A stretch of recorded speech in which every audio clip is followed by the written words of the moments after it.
ਅੱਜ ਐਡਾ ਵੱਡਾ ਪੰਜਾਬ ਦਾ এনवायरमेंटल क्राइसिस ਆ, ਸਾਨੂੰ ਫਰਕ ਹੀ ਨਹੀਂ ਪੈ ਰਿਹਾ। ਅਸੀਂ ਉਹਨੂੰ ਸੰਬੋਧਨ, ਉਹਨੂੰ ਐਡਰੈਸ ਹੀ ਨਹੀਂ ਕਰ ਰਹੇ। ਜਿਹੜੇ ਕਰ ਰਹੇ ਆ ਉਹਨਾਂ ਦੀ ਗੱਲ ਨਹੀਂ ਸੁਣ ਰਹੇ। ਐਂ ਲੱਗਦਾ ਵੀ ਯਾਰ ਇਹ ਤਾਂ ਸਿਆਣੀਆਂ ਹੀ ਗੱਲਾਂ ਕਰੀ ਜਾਂਦੇ, ਕਿਉਂਕਿ ਉਹਨਾਂ ਨੇ ਜਿਹੜਾ ਨੇਸ਼ਨ ਬਿਲਡਿੰਗ ਦਾ ਇੱਕ ਕਨਸੈਪਟ ਲੈ ਕੇ ਉਹ ਚੱਲ ਰਹੇ ਆ, ਉਹਦੇ 'ਚ ਜਦੋਂ ਤੱਕ ਤੁਹਾਡੇ ਤੇ ਗਲਬਾ ਪਾ ਕੇ ਨਹੀਂ ਰੱਖਣਗੇ, ਤੁਹਾਨੂੰ ਗੁਲਾਮ ਬਣਾ ਕੇ ਨਹੀਂ ਰੱਖਣਗੇ, ਤੁਸੀਂ ਜੇ ਨਹੀਂ ਗੁਲਾਮ ਬਣੇ ਤਾਂ ਆਪਦੇ ਹੱਕਾਂ ਲਈ ਲੜੋਗੇ, ਆਪਦੀ ਆਵਾਜ਼ ਬੁਲੰਦ ਕਰੋਗੇ, ਕੋਈ ਡਰ ਹੀ ਨਹੀਂ ਹੈ ਨਾ। ਪਰ ਜਦੋਂ ਬੈਂਕ ਦੇ ਪੈਸੇ ਦੇਣੇ ਹੋਣ, ਕਿਸੇ ਹੋਰ ਦੇ ਦੇਣੇ ਹੋਣ, ਬੰਦਾ ਪਹਿਲਾਂ ਪ੍ਰਾਇੋਰਟੀ ਕੀ ਰੱਖਦਾ ਵੀ ਯਾਰ ਆਹ ਲਾਓ ਗਲੋਂ ਕਿਰਾ, ਉਹ ਗਲੋਂ ਲੈਂਦੇ ਹੀ ਨਹੀਂ। ਯੂਨਿਟਰੀ ਗਵਰਨਮੈਂਟ ਆ ਜਿਹੜੀ ਇੱਕ ਥਾਂ ਤੋਂ, ਇੱਕ ਅਥਾਰਟੇਰੀਅਨ, ਇੱਕ ਸੈਂਟਰਲਾਈਜ਼ ਸਿਸਟਮ ਤੋਂ ਚੱਲਣ ਵਾਲੀ ਸਰਕਾਰ, ਜਿਨ੍ਹਾਂ ਨੇ ਪਾਵਰ ਨੂੰ ਇੰਨਾ ਕੇਂਦਰਿਤ ਕਰ ਲਿਆ। ਜਿਵੇਂ ਦਿੱਲੀ ਆ, ਸਾਰੀ ਪਾਵਰ ਹੀ ਉੱਥੇ ਵਸਦੀ ਆ।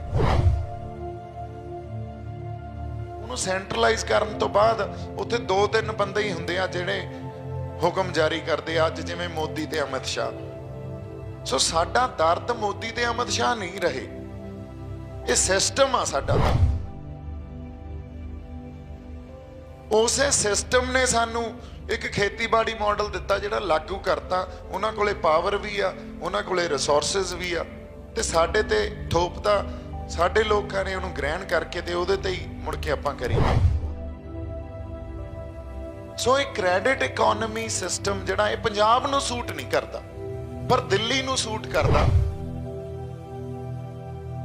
ਜੇ ਅੱਜ ਪੰਜਾਬ 'ਚ ਐਡਾ ਵੱਡਾ ਵਿਦਰੋਹ ਪੈਦਾ ਹੋ ਗਿਆ, ਤੇ ਪੰਜਾਬ ਦੇ ਵਿਦਰੋਹ ਦੀ ਵੀ ਅਹਿਮੀਅਤ ਨਹੀਂ ਆ ਦਿੱਲੀ ਨੂੰ। ਵਾਹਿਗੁਰੂ ਜੀ ਕਾ ਖਾਲਸਾ, ਵਾਹਿਗੁਰੂ ਜੀ ਕੀ ਫਤਿਹ। ਅਸੀਂ ਅੱਜ ਸਿਰ ਜੋੜ ਕੇ ਬੈਠੇ ਆ, ਗੱਲਾਂ ਬਾਤਾਂ ਕਰਨ ਲਈ ਬੈਠੇ ਆ। ਸੋ ਇਹਦੇ 'ਚ ਗੱਲਬਾਤ ਹੋਣੀ ਚਾਹੀਦੀ, ਆਦਾਨ ਪ੍ਰਦਾਨ ਹੋਣਾ ਚਾਹੀਦਾ। ਤਾਂ ਮੋਸਟਲੀ ਮੈਂ ਕਿਤੇ ਵੀ ਜਾ ਕੇ ਕੋਈ ਗੱਲ ਕਰਦਾ ਸੋਚ ਕੇ ਨਹੀਂ ਆਉਂਦਾ ਹੁੰਦਾ। ਪਰਮਾਤਮਾ ਵੱਲੋਂ ਉਦੋਂ ਹੀ ਉਹਨਾਂ ਦਾ ਨਾਂ ਲੈ ਕੇ ਸ਼ੁਰੂ ਕਰ ਲਈਦੀ ਆ ਗੱਲ, ਤੇ ਆਪੇ ਹੀ ਫੁਰਨੇ ਫੁਰਦੇ ਆ, ਫਿਰ ਉਹ ਗੱਲ ਦੇ ਨਾਲ ਗੱਲ ਜੁੜੀ ਜਾਂਦੀ ਆ। ਹੁਣ ਮੈਂ ਬੈਠਾ ਗੱਲ ਜੋ ਸੋਚ ਰਿਹਾ ਸੀ ਵੀ ਸਾਡੀਆਂ ਸ਼ਖਸੀਅਤਾਂ ਸਾਰੇ ਸਤਿਕਾਰਯੋਗ ਆ, ਸਾਰਿਆਂ ਨੇ ਗੱਲਾਂ ਬਾਤਾਂ ਕੀਤੀਆਂ, ਪਰ ਜਦੋਂ ਬਾਡੀ ਲੈਂਗੁਏਜ ਦੇਖਦਾ ਮੈਂ, ਜਿਹੜੇ ਸੁਣ ਰਹੇ ਹੁੰਦੇ ਆ, ਕਿਤੇ ਨਾ ਕਿਤੇ ਕਨੈਕਟ ਮਿਸਿੰਗ ਹੁੰਦਾ। ਉਹ ਕਨੈਕਟ ਕਿੱਥੇ ਮਿਸਿੰਗ ਆ, ਬਹੁਤ ਵੱਡਾ ਚਿੰਤਾ ਦਾ ਵਿਸ਼ਾ ਇਹ। ਕਿਉਂਕਿ ਇਹਦਾ ਮਤਲਬ ਸਾਡਾ ਜਿਹੜਾ ਨੈਰੇਟਿਵ ਆ, ਬ੍ਰਿਤਾਂਤ ਅਸੀਂ ਰਚ ਰਹੇ ਹਾਂ, ਜਾਂ ਜਿਹੜੀ ਇੱਕ ਆਪਦੀ ਕਹਾਣੀ ਦੱਸ ਰਹੇ ਹਾਂ, ਸੋਚ ਪੈਦਾ ਕਰ ਰਹੇ ਹਾਂ, ਕਿਤੇ ਨਾ ਕਿਤੇ ਕਨੈਕਟ ਮਿਸਿੰਗ ਆ। ਔਰ ਜਦੋਂ ਤੱਕ ਉਹ ਕਨੈਕਟ ਨਹੀਂ ਬਣੂਗਾ, ਉਦੋਂ ਤੱਕ ਗੱਲ ਨਹੀਂ ਬਣ ਸਕਦੀ, ਕਿਉਂਕਿ ਉਹ ਦਿਲਾਂ 'ਚ ਜਾਣੀ ਚਾਹੀਦੀ ਆ ਗੱਲ, ਅੰਦਰ ਰੂਹ 'ਚ ਵੱਜਣੀ ਚਾਹੀਦੀ ਆ ਗੱਲ ਜਾ ਕੇ। ਸੋ ਜਾਂ ਤਾਂ ਫਿਰ ਬੋਲਣ ਵਾਲੇ, ਅਸੀਂ ਜੋ ਬੋਲਣ ਵਾਲੇ ਆ, ਉਹ ਕੁਛ ਉਸ ਗੱਲ ਨੂੰ ਸਮਝ ਨਹੀਂ ਪਾ ਰਹੇ ਜਿਹੜੀ ਲੋਕਾਂ ਦੇ ਜਾ ਕੇ ਮਨਾਂ 'ਚ ਵੱਜੇ, ਜਾਂ ਸਾਨੂੰ ਆਪਦੀ ਹੋ ਸਕਦਾ ਜਿਹੜੀ ਭਾਸ਼ਾ ਜਾਂ ਚੋਇਸ ਆਫ ਵਰਡਸ ਆ, ਉਹਨੂੰ ਚੇਂਜ ਕਰਨਾ ਪੈਣਾ। ਗੱਲ ਦੇ ਅਰਥ ਉਹੀ, ਹੁਣ ਭਾਸ਼ਾ ਬਦਲਣੀ ਪੈਣੀ ਆ। ਹੋ ਸਕਦਾ ਜਿਹੜੇ ਸੁਣਨ ਵਾਲੇ ਆ ਉਹਨਾਂ ਦਾ ਬੌਧਿਕ ਪੱਧਰ ਕਿੱਥੋਂ ਤੱਕ ਡਿਵੈਲਪਡ ਆ, ਕਿਉਂਕਿ ਇਹ ਵੀ ਇੱਕ ਪ੍ਰੋਸੈਸ ਹੁੰਦਾ, ਇੱਕ ਪ੍ਰਕਿਰਿਆ ਹੁੰਦੀ ਆ। ਪਰ ਫਿਰ ਜਿਹੜੇ ਬੰਦੇ ਨੇ ਆ ਕੇ ਗੱਲ ਕਰਨੀ ਆ, ਬੁਲਾਰਾ, ਉਹਦੇ 'ਚ ਐਡੀ क्षमता, ਉਹਦੇ 'ਚ ਐਡੀ ਕੈਪੈਸਿਟੀ ਹੋਣੀ ਚਾਹੀਦੀ ਆ ਵੀ ਉਹ ਇੱਕ ਵਾਰੀ ਤਾਂ ਕੀਲ ਕੇ ਰੱਖ ਦੇ, ਬੰਦੇ ਐਨ ਜੁੜ ਜਾਣ ਨਾਲ ਵੀ ਗੱਲ ਸੁਣੀਏ ਯਾਰ, ਗੱਲ ਕੀ ਹੋ ਰਹੀ ਆ, ਇੱਥੇ ਤੱਕ ਗੱਲ ਜਾਣੀ ਚਾਹੀਦੀ ਆ। ਫਿਰ ਕੀਲ ਕੇ ਰੱਖ ਉਹਨਾਂ ਤੇ ਕੋਈ ਉਹਦਾ ਇੰਪੈਕਟ ਕੀ ਹੋ ਰਿਹਾ, ਅਸਰ ਕੀ ਹੋ ਰਿਹਾ, ਬਹੁਤ ਜ਼ਰੂਰੀ ਆ। ਸੋ ਜੇ ਅੱਜ ਤੱਕ ਅਸੀਂ ਸੰਤ ਜਰਨੈਲ ਸਿੰਘ ਭਿੰਡਰਾਂ ਵਾਲੇ, ਉਹਨਾਂ ਦੀਆਂ ਅਸੀਂ ਸਪੀਚਸ ਸੁਣਦੇ ਆ, ਉਹਨਾਂ 'ਚੋਂ ਸਮਰੱਥਾ ਸੀ। ਅਸੀਂ ਗੁਰਮਤ ਦੀ ਗੱਲ ਕਰਦੇ ਆ, ਜਾਂ ਸਿੱਖੀ ਦੀ ਗੱਲ ਕਰਦੇ ਆ, ਜਾਂ ਇਨਸਾਨੀਅਤ ਦੀ ਗੱਲ ਕਰਦੇ ਆ, ਉਹ ਬੁਲਾਰੇ 'ਚ, ਉਹ ਸ਼ਖਸੀਅਤ 'ਚ ਉਹ ਸਮਰੱਥਾ ਸੀ। ਤਾਂ ਹੀ ਜਿਉਂ-ਜਿਉਂ ਅੱਜ ਇੰਡੀਅਨ ਸਟੇਟ ਦੀ ਅਸੀਂ ਜਿਹੜੀ ਗੁਲਾਮੀ ਕਰ ਰਹੇ ਹਾਂ, ਉਹਦੇ ਆਵਾਜ਼ ਬੁਲੰਦ ਕਰ ਰਹੇ ਹਾਂ ਅਗੇਂਸਟ, ਤਾਂ ਉਹਨਾਂ ਸ਼ਖਸੀਅਤਾਂ ਦੀ, ਉਹਨਾਂ ਰੂਹਾਂ ਦੀ ਗੱਲ ਕਰਦੇ ਹਾਂ ਜਿਨ੍ਹਾਂ ਨੇ ਪਹਿਲਾਂ ਆਵਾਜ਼ ਬੁਲੰਦ ਕੀਤੀ ਸੀ, ਕਿਉਂਕਿ ਅਸੀਂ ਉਹਨਾਂ ਤੋਂ ਪ੍ਰੇਰਨਾ ਤੇ ਸੇਧ ਲੈ ਰਹੇ ਹਾਂ। ਔਰ ਇਹ ਹੁੰਦੀ ਰਹੂਗੀ। ਇਹ ਮੱਲੋ ਜੋਰੀ ਹੁੰਦੀ ਹੈ, ਇੱਥੇ ਰੋਕਿਆ ਹੀ ਨਹੀਂ ਜਾ ਸਕਦਾ ਆਪਦੇ ਆਪ ਨੂੰ। ਸੋ ਗੱਲ ਆਪਾਂ ਜਿਹੜੀ ਅੱਜ ਕਰ ਰਹੇ ਹਾਂ, ਜਿੱਥੇ ਮੈਂ ਆ ਰਿਹਾ ਵਾਪਸ ਗੱਲ ਤੇ, ਸਾਡੇ ਕੋਲੇ ਕਨੈਕਟ ਪੈਦਾ ਕਰਨ ਦਾ ਜਿਹੜਾ ਇੱਕ ਜ਼ਰੀਆ ਸਾਨੂੰ ਉਹ ਲੱਭਣਾ ਚਾਹੀਦਾ। ਹੋ ਸਕਦਾ ਦੋਨਾਂ ਨੂੰ ਲੱਭਣਾ ਚਾਹੀਦਾ, ਹੋ ਸਕਦਾ ਸਾਨੂੰ ਬੋਲਣ ਵਾਲਿਆਂ ਨੂੰ ਲੱਭਣਾ ਚਾਹੀਦਾ, ਸਾਨੂੰ ਆਪਦੇ ਆਪ ਤੇ ਵੀ ਕੰਮ ਕਰਨਾ ਚਾਹੀਦਾ। ਪਰ ਐਨੀਵੇਜ਼ ਅੱਗੇ ਆਪਾਂ ਇਹਨੂੰ ਵਧਾਉਣੇ ਆ। ਪੰਜਾਬ ਸੈਂਟਰਲ ਖੇਤੀਬਾੜੀ ਮਾਡਲ ਦੀ ਗੱਲ ਕਰ ਰਹੇ ਹਾਂ ਅਸੀਂ, ਕਿਉਂਕਿ ਡਿਸਕਸ਼ਨ ਹੀ ਉਸ ਮੁੱਦੇ ਤੇ ਰੱਖੀ ਗਈ ਸੀ, ਇਸ ਵਿਸ਼ੇ ਤੇ ਰੱਖੀ ਗਈ ਸੀ ਵੀ ਪੰਜਾਬ ਦਾ ਜਿਹੜਾ ਖੇਤੀਬਾੜੀ ਮਾਡਲ ਆ ਉਹ ਫੇਲ ਹੋ ਚੁੱਕਿਆ। ਉਹ ਫੇਲ ਕਿਉਂ ਹੋ ਚੁੱਕਿਆ? ਕਿਉਂਕਿ ਉਹ ਸਾਡਾ ਖੇਤੀਬਾੜੀ ਮਾਡਲ ਹੈ ਹੀ ਨਹੀਂ ਸੀ। ਜਿਹੜਾ ਪੰਜਾਬ 'ਚ ਲਾਗੂ ਹੋਇਆ ਉਹ ਕਿਸੇ ਦਿੱਲੀ 'ਚ ਬੈਠੇ, ਪਾਰਲੀਮੈਂਟ 'ਚ ਬੈਠੇ ਉਹ ਨੁਮਾਇੰਦੇ ਜਿਹੜੇ ਕਿਸੇ ਬਿਹਾਰ ਤੋਂ ਚੁਣੇ ਗਏ ਆ, ਯੂਪੀ ਤੋਂ ਚੁਣੇ ਗਏ ਆ, ਜਾਂ ਸੈਂਟਰਲ ਇੰਡੀਆ ਦੀ ਨੁਮਾਇੰਦਗੀ ਕਰਦੇ ਆ, ਤੇ ਉਹ ਪੰਜਾਬ ਨੂੰ ਇੱਕ ਖੇਤੀਬਾੜੀ ਮਾਡਲ ਦੇ ਦਿੰਦੇ ਆ ਤੇ ਅਸੀਂ ਦੇਸ਼ ਲਈ ਅੰਨ ਪੈਦਾ ਕਰਨਾ ਸੀ, ਅਸੀਂ ਉਸ ਮਾਡਲ ਦੇ ਉੱਤੇ ਖੇਤੀ ਕਰਨ ਲੱਗ ਗਏ। ਸੋ ਜੇ ਉਹ ਪੰਜਾਬ ਦਾ ਖੇਤੀਬਾੜੀ ਮਾਡਲ ਨਹੀਂ ਆ, ਫਿਰ ਗੱਲ ਕਿੱਥੇ ਪਈ ਆ? ਗੱਲ ਆ ਸੈਂਸ ਆਫ ਬਿਲੋਂਗਿੰਗ ਦੀ। ਉਹ ਜੁੜੇ ਕਿੰਨੇ ਕੁ ਆਪਦੀ ਧਰਤੀ ਨਾਲ, ਜਿੰਨੇ ਅਸੀਂ ਜੁੜ ਸਕਦੇ ਹਾਂ ਇੱਥੇ ਬੈਠੇ ਹੋਏ ਲੋਕ, ਉਹ ਉਹਨੇ ਕਦੇ ਵੀ ਉਹਨਾਂ ਦੀ ਉਹ ਸੈਂਸ ਆਫ ਬਿਲੋਂਗਿੰਗ ਨਹੀਂ ਆ ਸਕਦੀ। ਆਪਦੇ ਪਿੰਡਾਂ ਦੇ ਨਾਲ ਆਪਾਂ ਜਿੰਨੇ ਜੁੜੇ ਹੁੰਦੇ ਆ ਵੀ ਮੇਰਾ ਫਲਾਨਾ ਪਿੰਡ ਆ ਯਾਰ, ਨਾਲ ਦੇ ਪਿੰਡ ਨਾਲ ਨਹੀਂ ਸੈਂਸ ਆਫ ਬਿਲੋਂਗਿੰਗ ਹੁੰਦੀ। ਤੇ ਕੋਈ ਬੰਗਾਲ 'ਚ ਬੈਠਾ ਖੇਤੀਬਾੜੀ ਮੰਤਰੀ ਬਣ ਜਾਊਗਾ, ਕੋਈ ਮਹਾਰਾਸ਼ਟਰ 'ਚ ਬੈਠਾ ਖੇਤੀਬਾੜੀ ਮੰਤਰੀ ਬਣ ਜਾਊਗਾ, ਕੋਈ ਯੂਪੀ ਦਾ ਖੇਤੀਬਾੜੀ ਮੰਤਰੀ ਬਣ ਜਾਊਗਾ। ਉਹਨੂੰ ਪੰਜਾਬ ਦੀ ਧਰਤੀ ਦੀ, ਪੰਜਾਬ ਦੇ এনवायरमेंटल ਇਕੋਲੋਜੀਕਲ ਜਿਹੜੀ ਲਿਟਰੇਸੀ ਜਿਹਨੂੰ ਕਹਿੰਦੇ ਆ, ਜਾਂ ਪੰਜਾਬ ਦੇ ਇੱਥੋਂ ਦੇ ਕਲਚਰ ਦੀ ਉਹ ਸਮਝ ਕਦੇ ਵੀ ਨਹੀਂ ਆ ਸਕਦੀ। ਸੋ ਜਦੋਂ ਤੱਕ ਸੈਂਸ ਆਫ ਬਿਲੋਂਗਿੰਗ ਨਹੀਂ ਆ ਨਾ, ਉਦੋਂ ਤੱਕ ਉਸ ਖਿੱਤੇ ਦੇ ਲੋਕਾਂ ਨੂੰ ਕੋਈ ਪੂਰਨ ਤੌਰ ਤੇ ਨਿਆਂ ਦੇ ਜੇ, ਜਾਂ ਪੂਰਨ ਤੌਰ ਤੇ ਉਸ ਖਿੱਤੇ ਦੇ ਲੋਕਾਂ ਦੇ ਲਈ ਸਾਰਥਿਕ ਕਾਨੂੰਨ ਪੈਦਾ ਕਰ ਜੇ, ਇਹ ਹੋ ਹੀ ਨਹੀਂ ਸਕਦਾ। ਇਕੱਲਾ ਪੰਜਾਬ ਨਹੀਂ ਇਸ ਗੱਲ ਦਾ ਦਰਦ ਮਹਿਸੂਸ ਕਰ ਰਿਹਾ, ਵਰਲਡ ਓਵਰ ਮਾਡਰਨ ਸਿਵਲਾਈਜੇਸ਼ਨ ਇਸ ਗੱਲ ਦਾ ਦਰਦ ਮਹਿਸੂਸ ਕਰ ਰਹੀ ਹੈ। ਜਿੱਥੇ ਜਿੱਥੇ ਜਿਹੜੀ ਕੋਈ ਆਰਗੇਨਾਈਜੇਸ਼ਨ ਜਾਂ ਜਿਹੜੇ ਲੋਕ ਅੱਜ ਫੈਡਰਲ ਜਾਂ ਲੋਕਲਾਈਜ਼ਡ ਡਿਵੈਲਪਮੈਂਟ ਦੇ ਖਾਤਰ ਲੜ ਰਹੇ ਆ, ਉਹਨਾਂ ਦਾ ਇਹੀ ਦਰਦ ਆ। ਯੂਨਿਟਰੀ ਗਵਰਨਮੈਂਟ ਆ ਜਿਹੜੀ ਇੱਕ ਥਾਂ ਤੋਂ, ਇੱਕ ਅਥਾਰਟੇਰੀਅਨ, ਇੱਕ ਸੈਂਟਰਲਾਈਜ਼ ਸਿਸਟਮ ਤੋਂ ਚੱਲਣ ਵਾਲੀ ਸਰਕਾਰ, ਜਿਨ੍ਹਾਂ ਨੇ ਪਾਵਰ ਨੂੰ ਇੰਨਾ ਕੇਂਦਰਿਤ ਕਰ ਲਿਆ, ਜਿਵੇਂ ਦਿੱਲੀ ਆ, ਸਾਰੀ ਪਾਵਰ ਹੀ ਉੱਥੇ ਵਸਦੀ ਆ। ਔਰ ਉਹਨੂੰ ਸੈਂਟਰਲਾਈਜ਼ ਕਰਨ ਤੋਂ ਬਾਅਦ ਉੱਥੇ 2-3 ਬੰਦੇ ਹੀ ਹੁੰਦੇ ਆ ਜਿਹੜੇ ਹੁਕਮ ਜਾਰੀ ਕਰਦੇ ਆ, ਅੱਜ ਜਿਵੇਂ ਮੋਦੀ ਤੇ ਅਮਿਤ ਸ਼ਾਹ। ਸੋ ਸਾਡਾ ਦਰਦ ਮੋਦੀ ਤੇ ਅਮਿਤ ਸ਼ਾਹ ਨਹੀਂ ਰਹੇ, ਇਹ ਸਿਸਟਮ ਆ ਸਾਡਾ ਦਰਦ। ਉਸੇ ਸਿਸਟਮ ਨੇ ਸਾਨੂੰ ਇੱਕ ਖੇਤੀਬਾੜੀ ਮਾਡਲ ਦਿੱਤਾ ਜਿਹੜਾ ਲਾਗੂ ਕਰਤਾ। ਉਹਨਾਂ ਕੋਲੇ ਪਾਵਰ ਵੀ ਆ, ਉਹਨਾਂ ਕੋਲੇ ਰਿਸੋਰਸਿਸ ਵੀ ਆ, ਤੇ ਸਾਡੇ ਤੇ ਥੋਪਤਾ। ਸਾਡੇ ਲੋਕਾਂ ਨੇ ਉਹਨੂੰ ਗ੍ਰਹਿਣ ਕਰਕੇ ਤੇ ਉਹਦੇ ਤੇ ਹੀ ਮੁੜ ਕੇ ਆਪਾਂ ਕਰੀ ਗਏ। ਉਹਦੇ 'ਚ ਹੁਣ ਨੁਕਤਾ ਤਾਂ ਇਹੀ ਆ ਨਾ ਵੀ ਉਹਦੇ 'ਚ ਇਕੋਲੋਜੀਕਲ ਲਿਟਰੇਸੀ, ਅੱਜ ਐਡਾ ਵੱਡਾ ਪੰਜਾਬ ਦਾ এনवायरमेंटल ਕ੍ਰਾਈਸਿਸ ਆ, ਸਾਨੂੰ ਫਰਕ ਹੀ ਨਹੀਂ ਪੈ ਰਿਹਾ। ਅਸੀਂ ਉਹਨੂੰ ਸੰਬੋਧਨ, ਉਹਨੂੰ ਐਡਰੈਸ ਹੀ ਨਹੀਂ ਕਰ ਰਹੇ। ਜਿਹੜੇ ਕਰ ਰਹੇ ਆ ਉਹਨਾਂ ਦੀ ਗੱਲ ਨਹੀਂ ਸੁਣ ਰਹੇ। ਐਂ ਲੱਗਦਾ ਵੀ ਯਾਰ ਇਹ ਤਾਂ ਸਿਆਣੀਆਂ ਹੀ ਗੱਲਾਂ ਕਰੀ ਜਾਂਦੇ ਆ। ਸਾਡੇ 'ਚ ਇਨਸੈਂਸਿਟਿਵਿਟੀ ਇੰਨੀ ਆ ਗਈ ਆਪਦੀ ਧਰਤੀ, ਆਪਦੇ ਪੌਣ ਪਾਣੀ ਜਾਂ ਆਪਦੇ ਕਲਚਰ, ਆਪਦੇ ਲੋਕਾਂ ਪ੍ਰਤੀ, ਵੀ ਯਾਰ ਕੋਈ ਫਰਕ ਨਹੀਂ ਪੈਂਦਾ, ਛੱਡੋ ਪਰਾਂ, ਇੰਨਾ ਹੋਇਆ ਤਾਂ ਕੁਛ ਹੈ ਨਹੀਂ। So ecological literacy, environmental crisis, culture, ਇਹ ਚੀਜ਼ਾਂ ਦੇ ਨਾਲ ਹੀ ਉਹ ਖਿੱਤੇ ਵਸਦੇ ਆ। ਇੱਥੋਂ ਦੀ ਇੱਕ ਸਿਵਲਾਈਜੇਸ਼ਨ, ਜਿਹੜੀ ਸਿਵਲਾਈਜੇਸ਼ਨ ਘੜੀ ਗਈ ਆ, ਸਾਲਾਂ ਬੱਧੀ ਇੱਕ ਪ੍ਰੋਸੈਸ ਚੋਂ ਨਿਕਲ ਕੇ ਆਪਾਂ ਇੱਕ ਸਿਵਲਾਈਜੇਸ਼ਨ ਬਣਾਈ ਹੈ ਇਸ ਖਿੱਤੇ ਦੀ, ਜਿਹਦੇ 'ਚ ਸਾਡੇ ਗੁਰੂਆਂ ਦਾ ਬਹੁਤ ਵੱਡਾ ਯੋਗਦਾਨ ਆ। ਇਹਦੇ ਤੋਂ ਤਾਂ ਮੁਨਕਰ ਨਹੀਂ ਹੋ ਸਕਦੇ ਅਸੀਂ।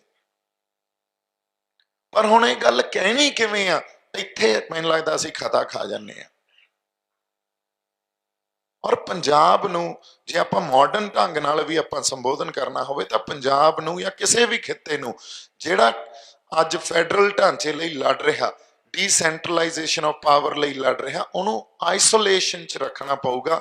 उस खिते नूं आइसोलेशन च रह के आपदे कल्चरल, आपदे इकनॉमिक ते आपदे आइडियोलॉजिकल ये जिहड़ी एक सिस्टम नूं संबोधन करना पऊगा। फॉर एग्जाम्पल अज इंडियन स्टेट या भारती हुकूमत की आपां इकोनॉमी नूं देख लीए, क्योंकि पहली बार वो पहली मार दुनिया च इस मॉडर्न वर्ल्ड च इकोनॉमी ते मारते आ भी पहला इन्हां दियां जेबां नूं आपदे कंट्रोल च करो, उदों बाद अगली गल देखांगे, क्योंकि उहदे नाल 70-80% कल्चर भी इन्हां कोले आ जांदा ते आइडियोलॉजी भी आ जाती है, क्योंकि मटीरियलिज्म का जमाना, पदार्थवाद का जमाना। हुणे सरदार मनधीर सिंह ने बड़ी वधिया गल पदार्थवाद ते सानू समझाई। सो गल पदार्थवाद कदे भी सिखां ने त्याग्या नहीं या खंडन नहीं किया, पर असी गुलाम नहीं होए सी कदे पदार्थवाद ते।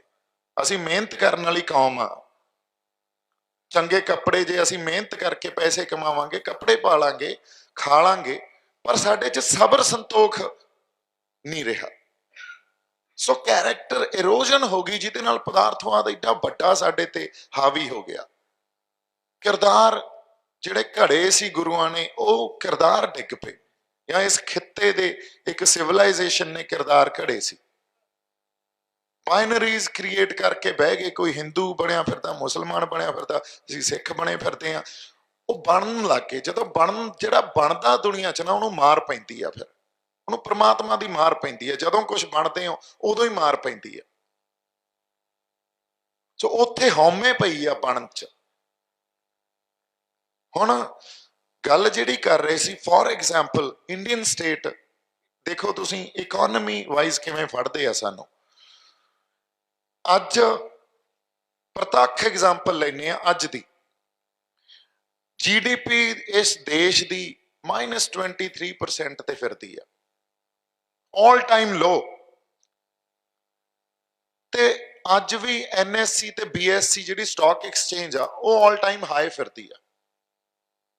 बड़ा ही एक पिक्यूलियर जी सिचुएशन है, ऑल टाइम हाई फिरदी है। क्यों?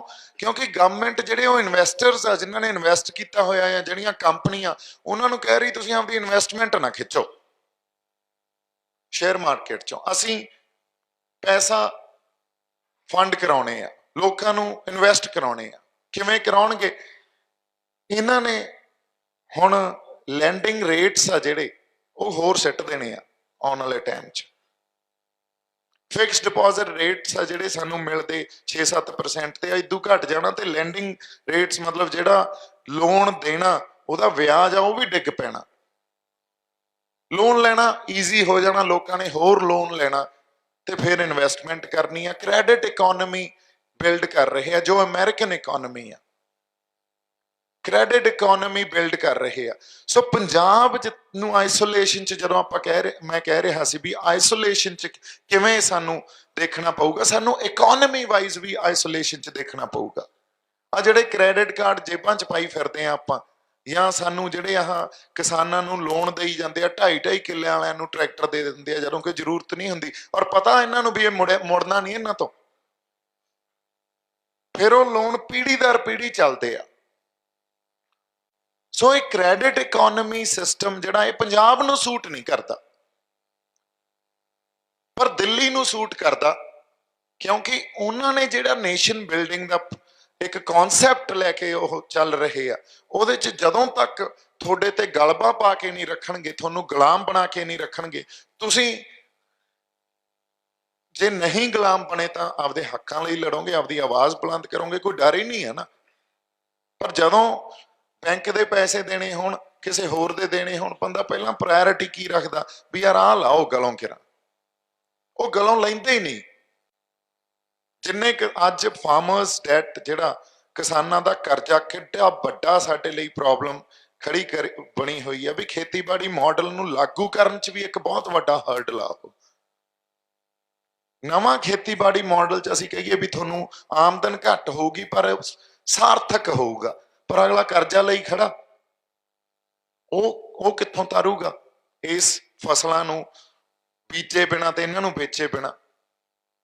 बहुत वड्डा हर्डल आ फार्मर्स डेट भी। सो पंजाब की इकोनॉमी नू सानू इस करके चीज़ों को समुच्चता च देखना बड़ा जरूरी है, टोटैलिटी च देखना बड़ा जरूरी है। नाल ही खेतीबाड़ी मॉडल की जे असीं गल करते हैं, नाल ही पोलिटिकल एंड इकनॉमिक रीजनस नाल जुड़े होंदे आ। सो पंजाब नू आइसोलेशन च सोचना पऊगा, पोलिटिकली भी, इकोनॉमी वाइज भी ते कल्चरली भी। हुण जदों पंजाब दे कल्चर की गल करते हैं, कल्चर साडे कोले कल्ले सिखां दा कल्चर नहीं है इत्थे। और सानू गुरु नानक साहब ने या 10वें पातशाह ने कदे भी ये गल नहीं कही भी कल्ले सिखां दा ही कल्चर है ते सिखां दा ही यह पूरा खिता या देश आ। असीं कदे भी कट्टड़वाद च तां रहे ही नहीं ना, असीं तां अकाल पुरख दे भाणे च रहण वाले बंदे आ, कौम आ। सो अकाल पुरख ने तां जिवें जिहनूं साजता, जिथे कोई हिंदू बैठा, मुसलमान बैठा, काले बैठे आ, गोरे बैठे आ, वन सवन्नता यही सिखी आ। सो इस करके जे कल्चरली देखना तो सांझीवालता च देखना उस कल्चर नूं बहुत जरूरी आ साडे लई। ओह आपसी प्यार, सांझीवालता ते इस सारे खिते नूं संपूर्ण तौर ते आए समझना भी इत्थे रहने वाला हिंदू भी साडा, इत्थे रहने वाला मुसलमान भी साडा ते इत्थे रहने वाले सिख भी साडे आ। यही अकाल पुरख का धर्म आ साडे लई ते यही अकाल पुरख की सियासत आ, यही सिक्खी आ मैनूं लगदा। क्योंकि एक गुरु साडा खंडन करदा जनेऊ दी, दूजा जनेऊ की खातर आपदा तुसीं देखो आपदा शीश भी दे दिंदा। वो शहादत एडा बड़ा ब्रह्मंड की गल आ इहदे च तां फिर वेरीएशन एडी, वो तो ब्रह्मंड की पूरे यूनीवर्स की वेरीएशन आ।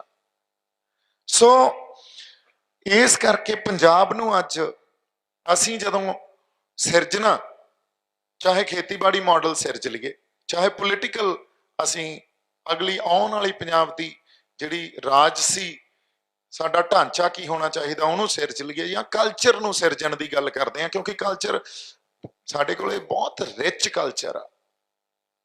तुसीं देखियो मैं वैसट च बहुत घूमिया, उन्हां कोले बहुत ब्लैंक आ, कल्चर ही नहीं है, हिस्टरी नहीं है। हिस्टरी है तो जिस ढंग नाल वो हिस्टरी की बुनियाद जिथे खड़ी आ, या अपने देश च किते होर जा वड़ो, हिस्टरी पक्षों इतिहास ते बैठे आ। असीं तां इतिहास एडा माणमत्ता इतिहास लई बैठे हैं ते इहो जिहा रिच कल्चर लई बैठे हैं। ये साडी धरोहर आ, साडा एक एक बंदा साडी धरोहर आ, एक एक बंदा साडी दौलत आ। और सानू ये गल समझनी पऊगी, सानू संवेदनशील होना पऊगा, सेंसिटिव होना पऊगा आपदे बंदियां प्रति, आपदे कल्चर प्रति, आपदे वातावरण प्रति। और जदों तक असीं आइसोलेशन च दिल्ली तो वख रख के इस गल नूं नहीं देखांगे उदों तक नहीं हो सकते। फिर उत्थे जिवें सैकटरी साहब ने भी गल कही सी भी within the domain of constitution, नहीं, within the domain of constitution च भी रहण दी गल नहीं है। वो तो कॉन्स्टिट्यूशन भी तो उन्होंने घड़ी है ना, जिहड़े दिल्ली च बैठे उन्होंने सूट करदी आ वो। ते जे कॉन्स्टिट्यूशन च फ्लॉज आ तो साडे कोले हक आ भी असीं आपदी आवाज़ बुलंद करिए ते उन्हां फ्लॉज नूं कहिए भी आह कॉन्स्टिट्यूशन फ्लॉज दूर होने चाहिए आ, ये रिफॉर्म्स होने चाहिए, अमेंडमेंट होनी चाहिए कॉन्स्टिट्यूशन च। और इंडियन कॉन्स्टिट्यूशन तो बहुत वड्डा स्कोप आ अमेंडमेंट करन दा, जिहड़ी कि करनी पऊगी इन्हां नूं। अदरवाइज सार्थक समाज या सार्थक एक देश जिन्हों कह रहे हैं यूनियन ऑफ इंडिया नूं, कदे भी यूनियन ऑफ इंडिया नूं एक देश, एक इक्को तरह की सोसाइटी हुण यूनीफॉर्म सिविल कोड लैके आ रहे हैं। तुसीं देखो इंडियन स्टेट काम किवें करदी है, एक मंडी, एक भाषा, एक देश, इक्को आइडेंटिफिकेशन। हुण आधार कार्ड चला दो, हुण यूनीफॉर्म सिविल कोड लैके आ रहे हैं जिथे हिंदू मैरिज एक्ट, अपना आनंद कारज एक्ट, या तुसीं मुसलमानां दा जिहड़े वर्ग दा अपने भाईचारे दा उन्हां दा जिहड़ा ट्रिपल तलाक इन्हां ने जो खत्म किया, ये सारी इक्को ही नीति यही है ना, एक होमोजेनियस सोसाइटी, ਇੱਕੋ ਤਰ੍ਹਾਂ ਦਾ ਸਮਾਜ ਸਿਰਜ ਦਿਓ ਇੱਥੇ।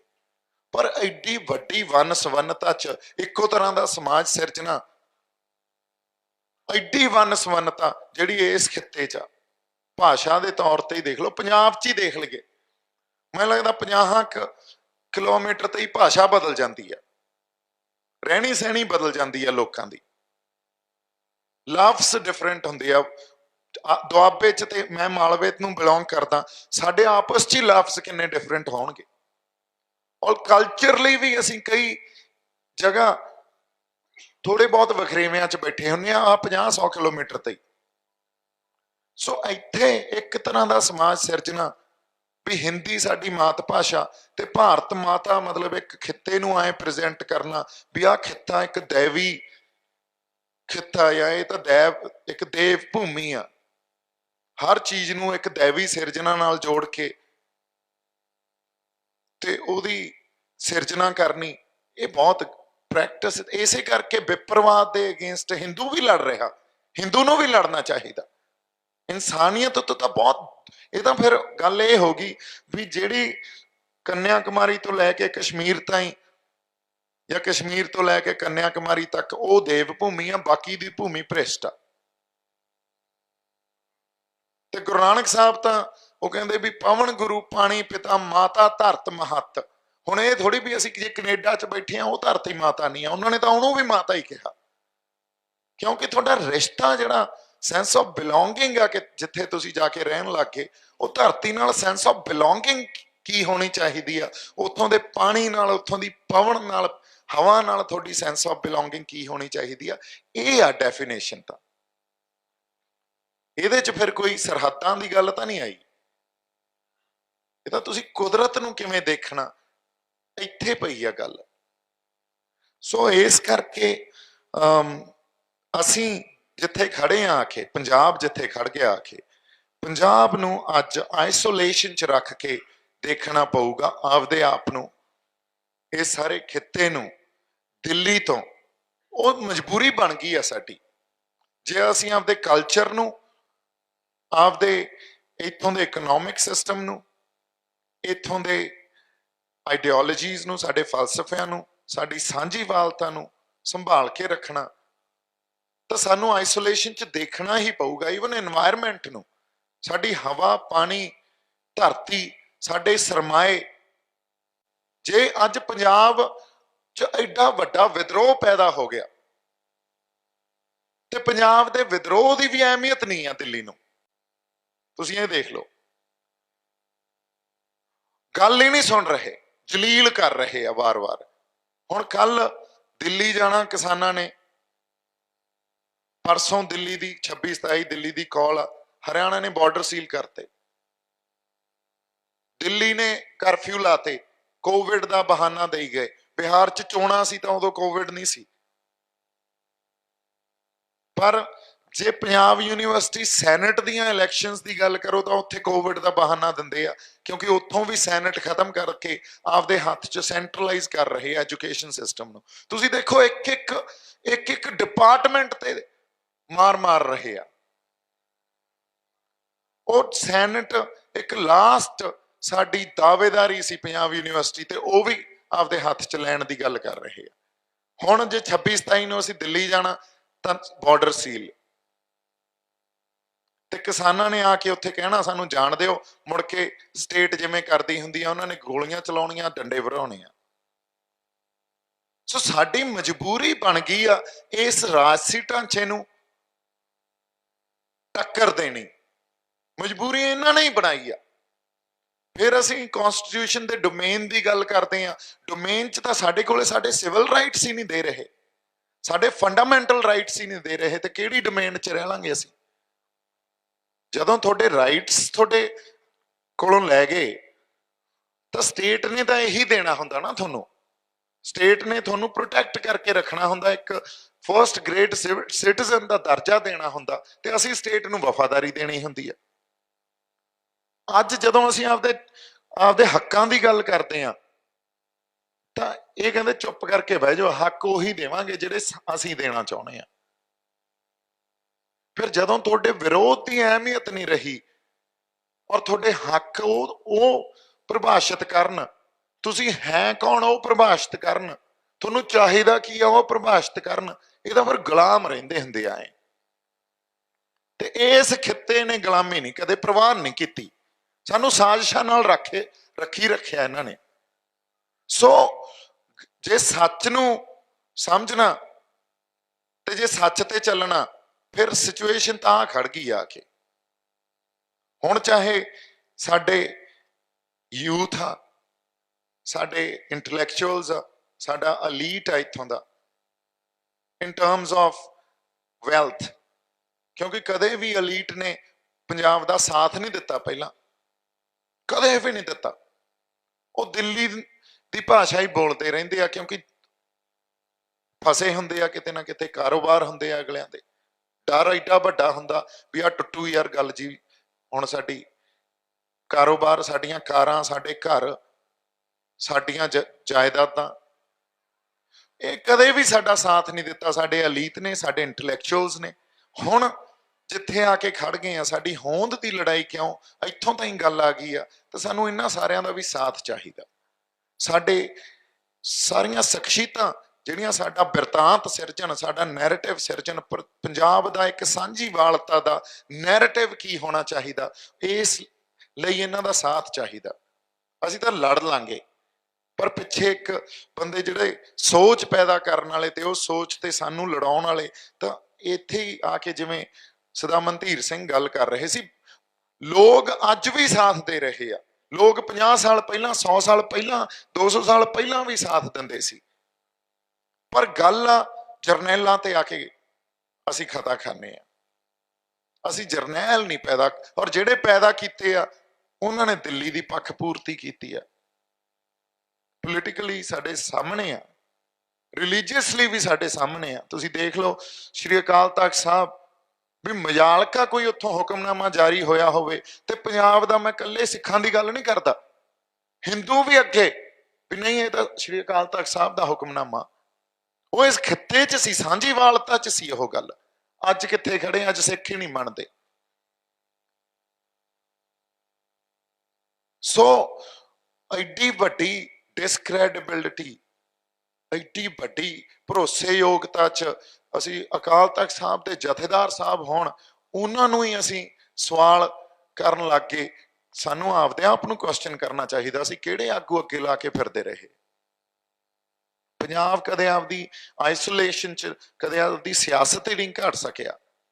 ਕਦੇ ਪੰਜਾਬ ਆਪਦੇ ਆਪ ਨੂੰ ਪੋਲੀਟੀਕਲੀ, ਕਲਚਰਲੀ ਵੱਖ ਹੀ ਨਹੀਂ ਦੇਖ ਸਕਿਆ, ਇਹਦਾ ਮਤਲਬ।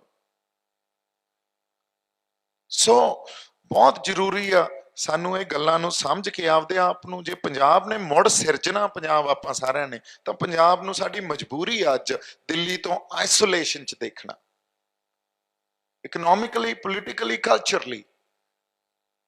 ਔਰ ਉਸ ਆਈਸੋਲੇਸ਼ਨ 'ਚ ਇਸ ਕਰਕੇ ਸਾਨੂੰ ਦੇਖਣਾ ਪੈ ਰਿਹਾ ਕਿਉਂਕਿ ਅਸੀਂ ਆਪਦਾ ਕਲਚਰ, ਅਸੀਂ ਆਪਦੀ ਇਕੋਨਮੀ ਤੇ ਅਸੀਂ ਆਪਦੀ ਪੋਲਿਟਿਕਸ, ਇਹ ਤਿੰਨਾਂ ਨੂੰ ਸਾਨੂੰ ਸਾਂਭ ਕੇ ਰੱਖਣਾ ਪਊਗਾ। ਇਸ ਖਿੱਤੇ ਨੂੰ ਸਾਂਭ ਕੇ ਰੱਖਣਾ ਪਊਗਾ, ਇਹ ਤੋਂ ਬਿਨਾਂ ਇਹ ਖਿੱਤਾ ਸਾਂਭਿਆ ਨਹੀਂ ਜਾਣਾ। ਸੋ ਬਾਕੀ ਇੰਨੀਆਂ ਕੁ ਗੱਲਾਂ ਤਾਂ ਜੋ ਮੇਰੇ ਮਨ 'ਚ ਜਿਵੇਂ ਜਿਵੇਂ ਆਈ ਗਈ ਗੱਲ ਆਪਾਂ ਕਰਦੇ ਗਏ।